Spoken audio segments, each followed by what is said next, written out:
नमस्कार मंडळी, आज मी तुम्हाला एक असा विचार सांगणार आहे जो तुमच्या आयुष्याकडे बघण्याचा दृष्टिकोन पूर्णपणे बदलून टाकेल. कधी ना कधी आपल्या आयुष्यात असा एक माणूस येतो जो आपल्याला कमी लेखतो, आपल्या स्वप्नावर हसतो, आपल्या अपयशावर आनंद घेतो आणि आपल्या यशाने जळतो. त्यावेळी मनात एकच विचार येतो, याला दाखवून द्यायचं. पण मंडळी, जगातील सर्वात मोठा बदला हा रागाने, भांडणाने किंवा वाद घालून घेतला जात नाही. सर्वात मोठा बदला म्हणजे तुमचं यश. कारण तुमचं यशच अशी भाषा बोलतं, त्याचं उत्तर कोणाकडेच नसतं. नंबर 1, प्रत्येक टीकेला उत्तर देणं आवश्यक नसतं.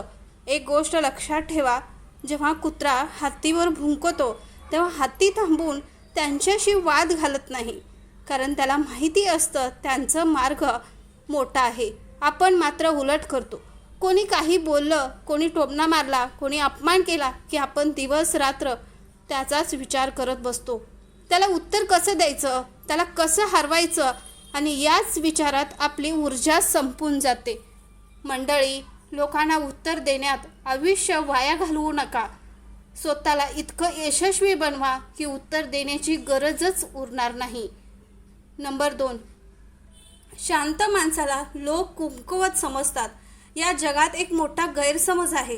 जो माणूस शांत असतो लोक त्याला घाबरट समजतात. जो कमी बोलतो त्याला कमकुवत समजतात. पण खरं काय आहे माहिती आहे का? सर्वात धोकादायक वादळ तेच असतं जे येण्याआधी शांत असतं. शांत माणूस मूर्ख नसतो, तो फक्त आपली ऊर्जा योग्य ठिकाणी वापरत असतो. त्याला माहिती असतं की ओरडून कोणी मोठं होत नाही. मोठं होण्यासाठी महत्त्वाचे कामं करावे लागतात. लोक तुमच्यावर हसत असतील तर आनंदी व्हा. हो, हे ऐकून थोडं विचित्र वाटेल, पण जर लोक तुमच्या स्वप्नावर हसत असतील तर समजा तुमचं स्वप्न अजूनही या जगात जिवंत आहे. कारण इतिहासात एकही महान व्यक्ती अशी नाही ज्यावर सुरुवातीला लोकांना हसू केलं नाही. जेव्हा तुम्ही काहीतरी वेगळं करण्याचा प्रयत्न करता तेव्हा लोक हसतात, कारण त्यांना तुमची क्षमता दिसत नाही. पण जेव्हा तुम्ही यशस्वी होता तेच लोक टाळ्या वाजवतात. म्हणून लोकांच्या हसण्याकडे लक्ष देऊ नका, तुमच्या ध्येयाकडे लक्ष द्या. नंबर 4, स्वतःवर काम करणं हा सर्वोत्तम बदला आहे. कल्पना करा, 2 व्यक्ती आहेत. पहिली व्यक्ती दिवसभर इतराबद्दल बोलते, कोण काय करतं, कोण किती कमावतो, कोण कोठे फिरतो. आणि दुसरी व्यक्ती ती स्वतःवर काम करते, नवीन कौशल्य शिकते, शरीर फिट ठेवते, पुस्तक वाचते, ध्येयावर लक्ष केंद्रित करते. 5 वर्षानंतर काय होईल?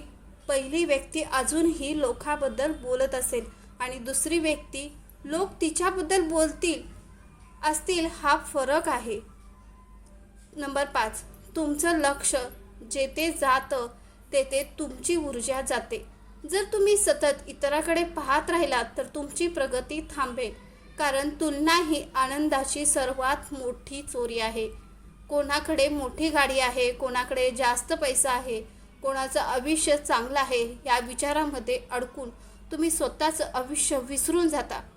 लक्षात ठेवा, तुमची स्पर्धा इतरांशी नाही, तर तुमची स्पर्धा कालच्या स्वतःशी आहे. कालपेक्षा आज चांगले व्हा, आजपेक्षा उद्या चांगले व्हा. बस एवढंच लक्षात ठेवा. नंबर 6, यशाचा आवाज खूप मोठा असतो. कधी कधी आपल्याला वाटतं लोकांनी आपल्याला समजून घ्यावं, आपल्या संघर्षाची कदर करावी. पण जगाला संघर्ष दिसत नाही, जगाला परिणाम दिसतात. म्हणून लोकांना समजावण्यात वेळ वाया घालवू नका, यशस्वी होण्यात वेळ घाला. कारण जेव्हा तुमचं यश बोलायला लागतं तेव्हा टीका करणारे लोक आपोआपच शांत होतात. शांत राहा, पण थांबू नका. शांत राहणं म्हणजे हार मानणं नाही. शांत राहणं म्हणजे योग्य वेळेची वाट पाहणं. बियाणं जमिनीत पुरलं जातं तेव्हा सगळ्यांना वाटतं की ते संपलं, पण काही दिवसांनी तेच बियाणं झाड बनून उभं राहतं. तुमच्या बाबतीतही असंच आहे. आज कदाचित कोणी तुमची किंमत करत नसेल, पण जर तुम्ही सातत्याने मेहनत करत राहिलात तर एक दिवस अशी वेळ येईल जेव्हा लोक तुम्हाला दुर्लक्ष करू शकणार नाहीत. मंडळी, तुमच्यावर टीका करणारे लोक, तुमच्यावर हसणारे लोक, तुम्हाला कमी लेखणारे लोक हे सगळे तुमच्या आयुष्यात कायमचे नसतात, पण तुमचं यश, तुमची मेहनत आणि तुमचा आत्मविश्वास हे कायम तुमच्यासोबत राहतात.